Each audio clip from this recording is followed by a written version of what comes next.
Okay, so we're seeing a very interesting shift when it comes to software building with coding agents. The harness around your coding agent is probably more important than the raw intelligence of the model itself. Now, the good news is that irrespective of what harness you use, we're seeing emergent workflows that seems to work really well. In this video, I want to walk you through a simple workflow that have seen to work really good for building effective softwares. This is simple plan, execute, test, and verify. The simple workflow, irrespective of the coding agent, will help you build better software. Okay, so let me show you a practical example of this workflow. Okay, so the workflow I'm about to show you is going to work in any coding agent. It's basically plan, implementation, testing, and then adding more features. But for this specific video, I'm going to be using this new coding agent called Verdent. I was part of their early access program when it was initially released. I really enjoyed working with this specific coding system. And I'm really happy that they are also sponsoring this video. Now, there are a couple of features which makes Verdent different from some of the other agents that we have seen. And one of them is the ability to do parallel work. So it uses Git trees where you can implement multiple different features in parallel without affecting the main code. It has a very clean UI compared to other coding IDEs, and I think it's a perfect system for vibe coding.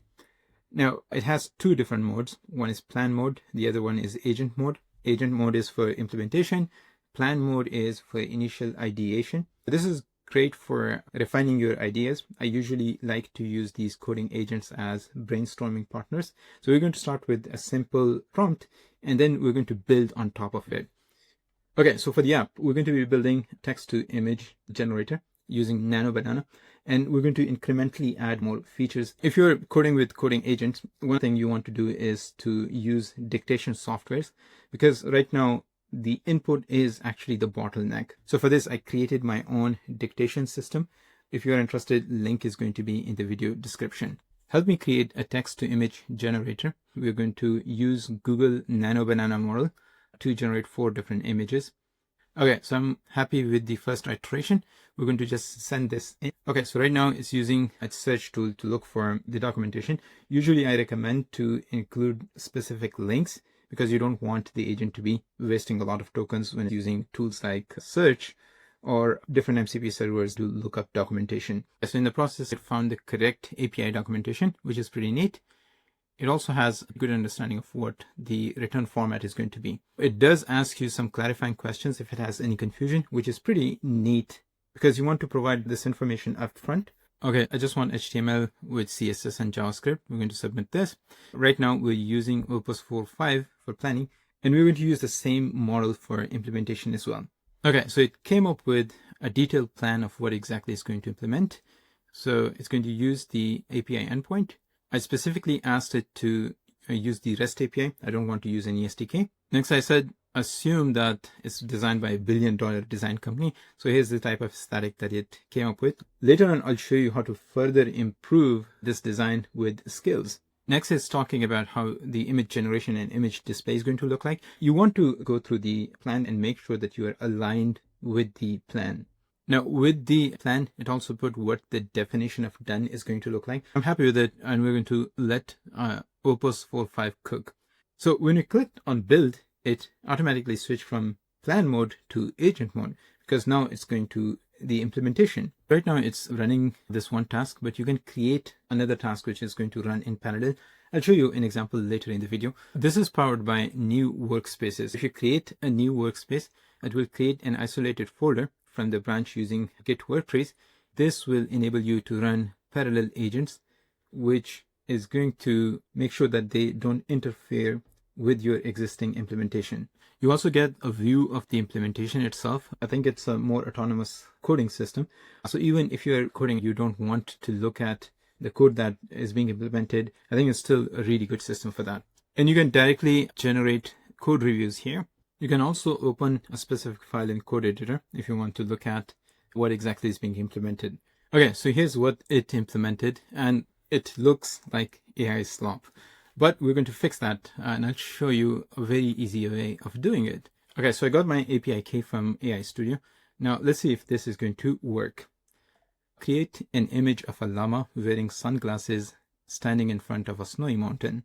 All right, let's send this in. There's an animation going on, which is good news. It seems like only one image was generated. This is probably have to do with rate limits, but still we have a success. In this case, we had to manually verify the outputs, but it's 2026. We shouldn't be doing that. In this case, we're going to give the agent some tools to verify this web app. We're going to go to settings, then click on MCP.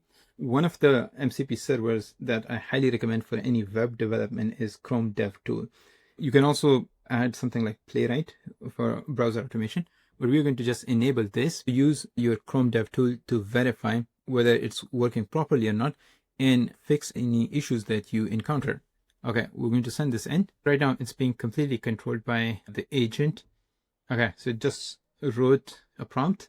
It is hitting the prompt. I think it made some code changes and now everything seems to be working properly. For MCPs, it gives you a list of all the tools that are available. So this is pretty good. You know exactly which tools are in this MCP server. Okay, now I don't like the design of this page. So let me show you what we can do here. Now, if you look at something like Cloud Code, it has skill integration where you can just point it to custom skill and the agent will be able to use it. As far as I know, Verdent does not offer that, but there's a very simple workaround it. And this is going to work in any agentic coding system where you can just use custom commands. So this is the front-end design skill that Cloud Code uses. I copied all of this text. It's a single markdown file, nothing complex. And I went to command, added a new command, which basically is that whole text. We're going to call it front-end design. And here's a quick description of what exactly this skill does. Now, in order to run that, I'm going to create a new workspace. Let's call it design. I'm going to say use to make a modern UI for this web app. We're going to send this in. Now, at the same time, I can create another task. Let's say I want to implement a dark theme, enable the user to switch between dark and light theme by adding a toggle. So now we have multiple parallel agents running simultaneously. So this one is going to be working with the existing app, and the second one is working on another branch. Okay, it seems like it has completed the toggle implementation between dark and bright mode. This is in the original app. We can actually toggle between the two. Seems to be working fine. The renewed design is also complete. We went from this to this, which looks pretty awesome. Now it can definitely use some work around the size and placement of the images, but let's see if this actually works. Rather than manually testing it, I'm going to ask it to use its Chrome Dev Tool. Use the Chrome Dev Tool to verify that everything worked. Okay, so it opened up the app, it wrote a prompt, and it's verifying its work. Seems like everything is working. And it always amazes me that these agents are able to now easily use these UI verification tools. So here are the different tests that it ran. Everything seems to be successful. Now, since we have the basic layout working, this is where I'm going to start incrementally adding more and more features.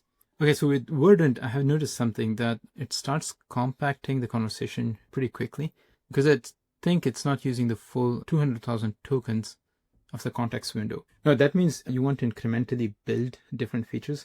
Don't go all out. This also gives the model a lot better context and it's going to result in better outputs as well. Okay, so we went from something like this, which looks like a typical AI generated website, to something like this, which is a lot more elegant design in a few steps. So as you saw, my workflow is extremely simple. It includes 3 steps. Plan every feature. I usually spend a lot of time planning with these coding agents. So I use them as brainstorming partners, then execute the plan, test it, verify it myself, and if I need be, completely automate it. And then I will incrementally add more features. Now, this might sound like a slower execution cycle, but in the long run, it actually is much faster because if you try to implement 10 different features simultaneously, you increase the surface area of failure. Also, I don't really use a lot of sub-agents. There might be 1 or 2 for verification and testing purposes, but that's pretty much it. The one thing I do is I create custom slash commands. For example, a design skill was not available in Verdent, so I created a custom slash command for that. That's pretty much it. And tools like Verdent makes it very simple. One good thing about Verdent is that it's a very clean UI without a lot of distractions. So you can just focus on your ideation and then work with the agent. It asks you these clarifying questions, which usually are really good for you to refine your thought process, right? So do check them out. Link is going to be in the video description. I hope you found this video useful. Thanks for watching. And as always, see you in the next one.